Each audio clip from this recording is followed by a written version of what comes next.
Wow. Oh man, just give me a minute. They're feckin' delicious. Hi, I'm Donal and welcome to the channel.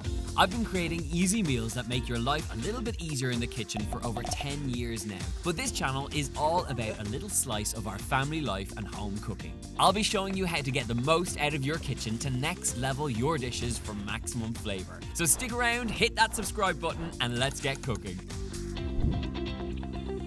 Now, I've been writing recipes for the last 10 years and I have about 9 cookbooks, but there are some recipes that endure through all of that time. And one of them is Sofie's squash potatoes. If you are an OG to this channel and if you subscribed from way back when, you might even have the cookbook.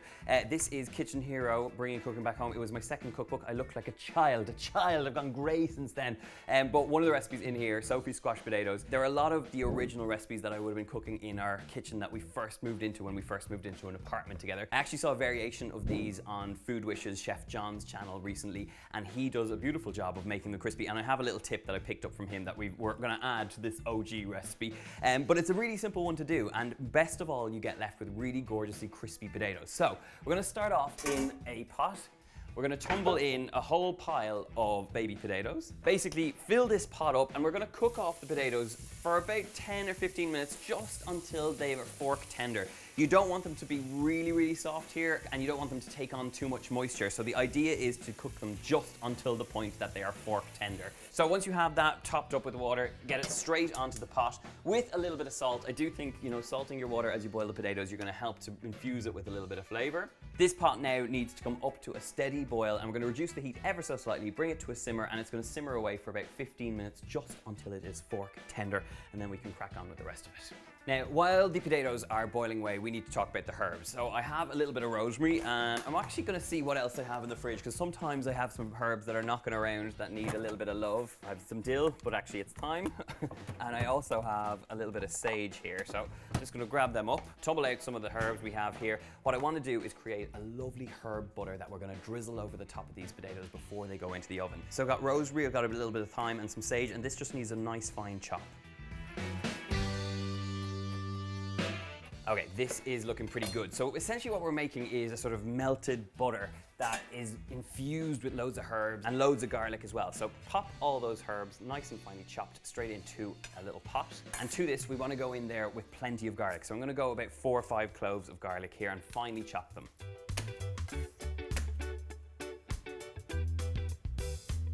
Now, this little melted butter situation would be absolutely gorgeous over plenty of different things, not just these potatoes. Over some freshly cooked steak, you could pop it into a pan while some chicken breasts are frying off. It's a really simple thing to do that is just going to inject whatever you're cooking with plenty of flavor. So garlic into our pot.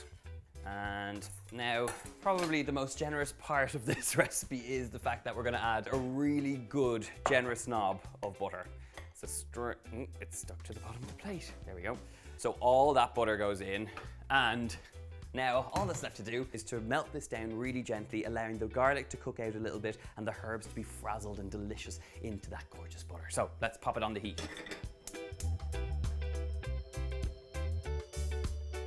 Okay, the potatoes have had their time now. They've been boiling away for about 10 or 15 minutes, and the way to check that they're done is to basically throw a fork through them, make sure they're nice and fork tender. And at this point now, we're going to whack off the heat and we're going to cool these down as rapidly as possible. So for that, I'm going to drain them in a colander, and then I'm going to create an ice bowl for them to cool down really rapidly. So drain off the liquid. We're going to shake off any of the excess water and grab up a bowl. Now, thankfully, I have a freezer that already has loads of ice in it. So I'm just going to grab up some of these ice cubes.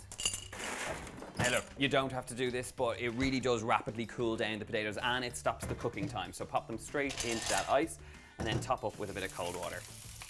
With any vegetable, if you've cooked them to perfection in the pot and you want to keep it that way, the best way you can do is shock them in ice water like this, and it'll stop the cooking time and it'll keep them nice and vibrant. With the potatoes here, what we're aiming to do is really cool this down rapidly so we can squash them and get them into the oven.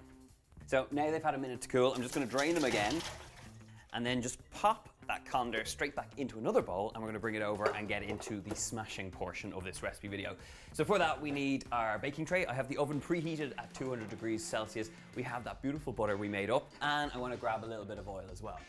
Now, the reason I'm using the oil is to make sure that we get a non-stick surface underneath our potatoes as they roast off. And I also want to loosen out my butter mixture with a little touch of oil as well to stop it burning. Give that a little spread across just so that we get a nice even oiled surface. And the trick here is to slice these just around the edges to allow for a sort of a nice even squash. And the idea is that when you basically give it a little bit of pressure, you're going to get a sort of a nice squash potato. It does not need to be perfect here. The whole idea is that you're just roughly crushing it and then you're popping it straight onto the oil. And as this cooks down, they will reduce significantly and they'll start to hold their shape again. So don't panic if they go to a complete smush. You want them to kind of look like this and you'll be in a good place. So let's crack on with the rest of them and then let's get drizzling.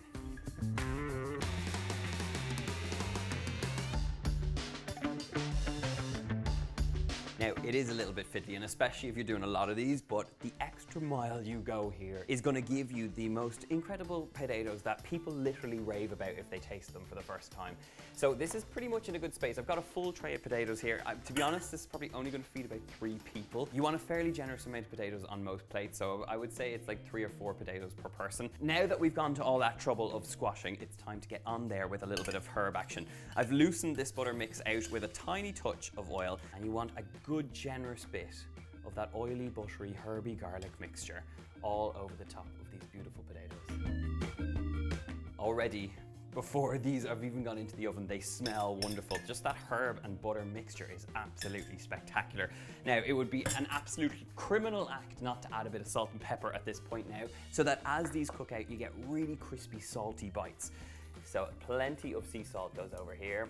Now, the beauty of this simple method is that you can get creative with it. So once you have this mastered, you could go in there with some za'atar spice, you could make kind of curried potatoes over the top here, or you could vary up the different herbs you use. So it's totally up to you, and it's really an adaptable recipe, but you want to be generous with your seasonings here, and you want to be generous with the butter and a little bit of oil as well. So last little sprinkle of that black pepper, which is going to give you a nice spicy bite. And that is literally it. That full tray of potatoes is now going to roast off at about 200 degrees Celsius, that's 400 degrees Fahrenheit. And you want to roast it until they've gone super crispy. So I want to say around the 40 to 50 minute mark, but really this is an eyeballing thing. You got to look at them and see if they look right. They should be really reduced and they should be really crispy and lovely and golden. So into the oven they go.